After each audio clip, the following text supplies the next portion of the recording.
Now let's watch this video. Kenyans.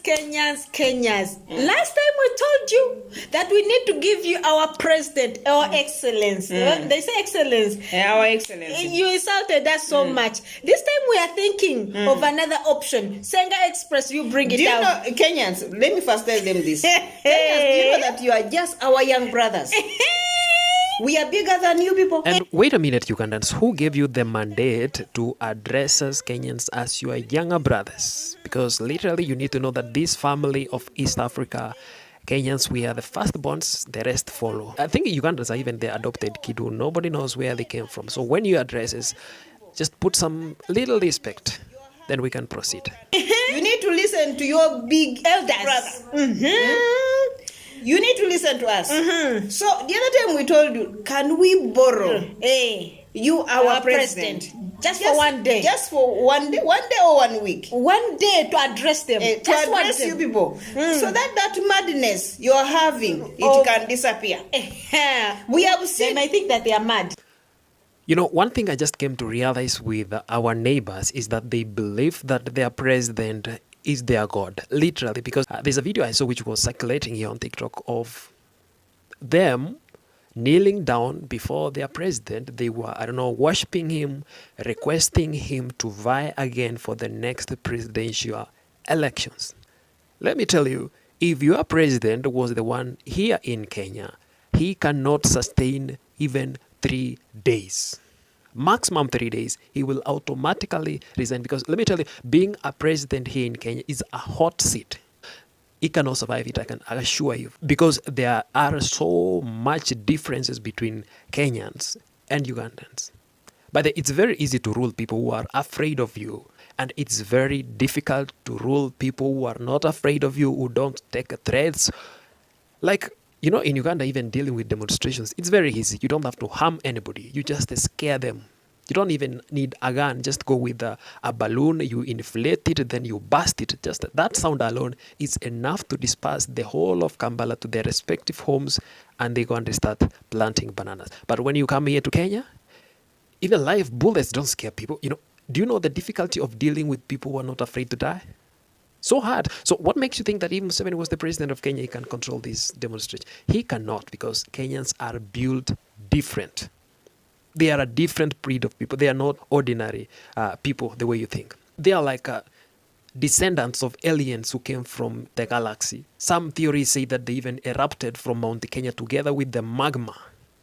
So if you think your president is able to stop magma from coming out of a volcanic mountain, then he can stop the protest here in Kenya. And saying that demonstrating is madness and people should work and stop demonstrating. Let me tell you something. No matter how much hardworking you are, if on top of the leadership is just the corrupt and greedy people, your hard work is equals to useless. Because if everybody who is rich got there illegally, who do you think that you're going to get there by hard working? And I think you're saying that it's madness because you are not in a position to do it.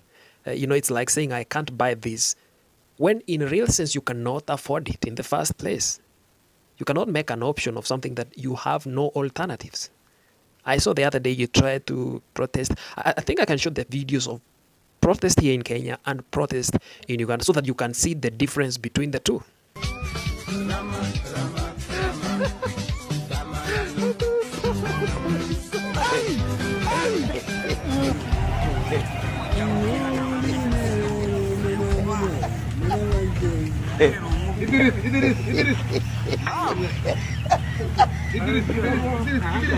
So you can see clearly the difference between protest in a civilized country and a protest in a banana republic.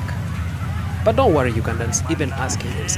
Long time ago during our dark ages, we were the same place where you are. Our police used to be exactly the same way.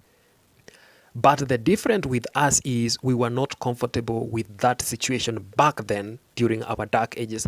But for you, you are comfortable with it, you are proud of it, you are praising it. That's why getting out of it is very difficult. You know, you cannot get out of a problem which, in the first place, you don't know if you have a problem. You know you're very fine, so you can be helped. But just in case you need our help, you know what? We are here for you. We can help you, but we cannot help you unless you recognize that there is a problem. You know, just help somebody who has not asked for it.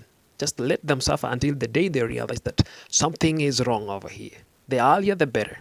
And the way I saw the Ugandan police are handling protesters, I think they are supposed to come here in Kenya for some training.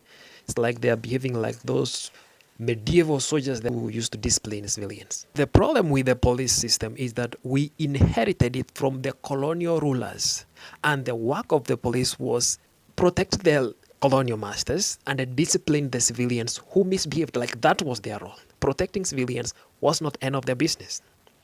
We inherited the system. They still do the same thing, but now here in Kenya we are trying to change it so that the work of the police is to protect the people. If the living standard is bad, do you think the police have a different shop where they're going to buy their cheap commodities?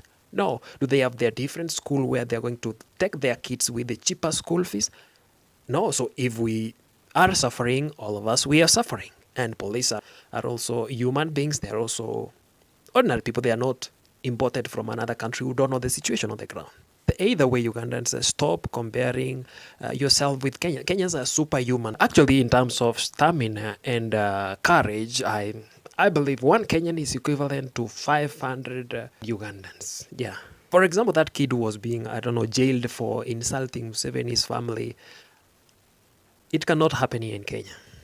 If you take to jail somebody for insulting a politician, the following day, everybody will do it. So that you decide, are you going to take to jail 50 million people?